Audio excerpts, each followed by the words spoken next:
Hi, Assalamualaikum. Welcome back to TMSP Vlogs. Aun nag-request ka ko sin sajara hi Mustafa Kemal Atatürk.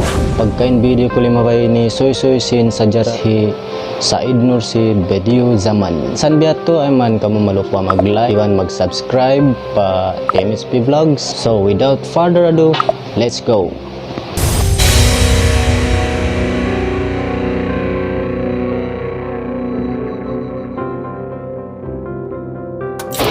Matawd mabungsi ha hambog leader sin Turkey pagnganan Mustafa Kemal Atatürk. Labi luwa na in bukong tao Turkey. Sabab na law na naluwin system khilafa sin Osmania. Sarta in kasabunalan niya nakaunayat to akong katan sin rakyat Turkey ha pangatod nila kan Mustafa Kemal Atatürk hambuok garandilan atawa hero sin Turkey. Biyaon hangto nga sin rakyat sin Turkey masita ayon ha pamaham sin Kemalis atawa pangagad sin Mustafa Kemal Atatürk winain mga tumpukan sundalo Turkey. Bangkaw matupa Turkey ay ko misara pamaba kan Mustafa Kemal Atatürk. Bangkaw di mabaya tawiro nin simud mo sin tao Turkey. May tain tao Turkey malasakan Mustafa Kemal Atatürk. Hi Mustafa Kemal Atatürk hambuk commander sin sundalo Turkey Osmania ha tahun 1918 dia ugin Turkey Ottomanias ha First World War. Hindi mo gamon mga nagtataayon Britain, France, Italy, Russia ang panila piagbagi-bagi in hula piagkakawasahan sin Turkey Ottomania. Way nakusog sin Khalifa ha masayat to mamagbugha Islam Empire tinggal sultan amun dual halawm Turkey in kagawsan jagahan. Iwan pagkakawasahan na sin ato in kapituan persen hula Turkey ha masayat to.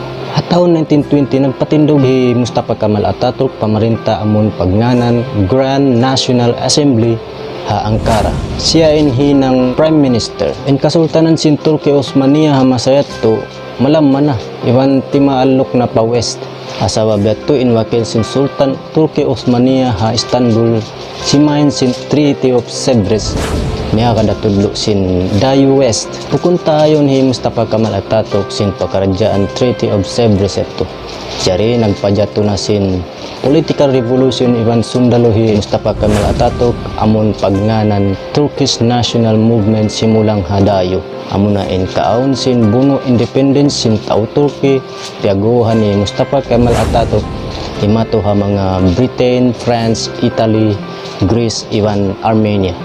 Hiyang gawin rakyat Turkey ha masayat sa bukon alang-alangin nato nila sabab winners in World War katan sarta jimato in kajaywan naraog sila katanya to si Mustafa Kemal Atatürk ha tahun 1922. Pag-uusat to nag-desisyon in pamarinta hi Mustafa Kemal Atatürk nagpaaon na sila pamarinta bago ha Turkey. Muna in kapindas in capital city dahil ha Istanbul pa Ankara. Pag taon 1923 naon na in Turkish Republic hi Mustafa Kemal Atatürk in president. Pag March 3, 1924 liubo na hi Mustafa Kemal Atatürk in system khalifa sarta in Turkish Republic nakapaklos na ring hakim kuman sin Dayu West. Bukun biya sin hula Islam kaywanan suway naubo sin World War II ang pasil nagpaka-independent sin hula ang kanin rakyat Turkey malasakan Mustafa Kemal Atatürk.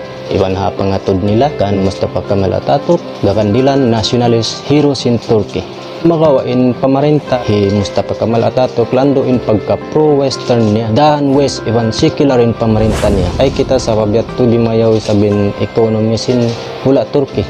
Hajaman sin pamarinta hi Mustafa Kemal Atatürk in kamatawran sin rakyat Turkey di magturong atawa hijab yaglangan in mag-scarf bang aon official business inusog isab yaglangan magtapon sin o atawa magsulwan gaman di akpain kausugan magsarok sin sarok cowboy yaglangan day sabin magsulat Arabic atas naghinang hi Mustafa Kemal Atatürk sulatan bago sin Turkey ay kita timaw di sabin imingat nagbasa sabab ha way pa nakasudin Islam pa Turkey in hula Turkey agad pag Greece ang panay sa Rome Byzantine hasabab yato labi mag-atap in sulatan masuok pa dahan sin Rome iban Latin pabisara sin tao Turkey dahil sin sulatan Arabic.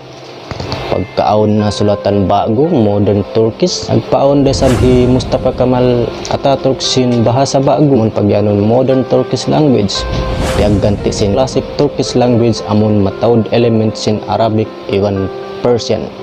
Damikyan in Al-Quran iwan azan piag-translate pabahasa modern Turkish supaya law na maluhay kapahaman sin rakyat. Sartain pakaradya ni piag sulang sin mga tumpok conservative labi-labi na in mga agamawan di matuin bihato sabab sin maluhay na binin sin rakyat Turkey in kabuhi dahan Islam dahan Western na in yamalan jari in panara sin pamarinta katan agsambian law na supaya di hikabin in rakyat sin ununo katan pakaradyaan modernization bihato in pangatod sin tao Turkey kan Mustafa Kemal Atatürk. Magsukula pagkita sin video. I hope you enjoyed. Subscribe man kamo, share niyo man kato in video ini. Stay safe. Assalamualaikum.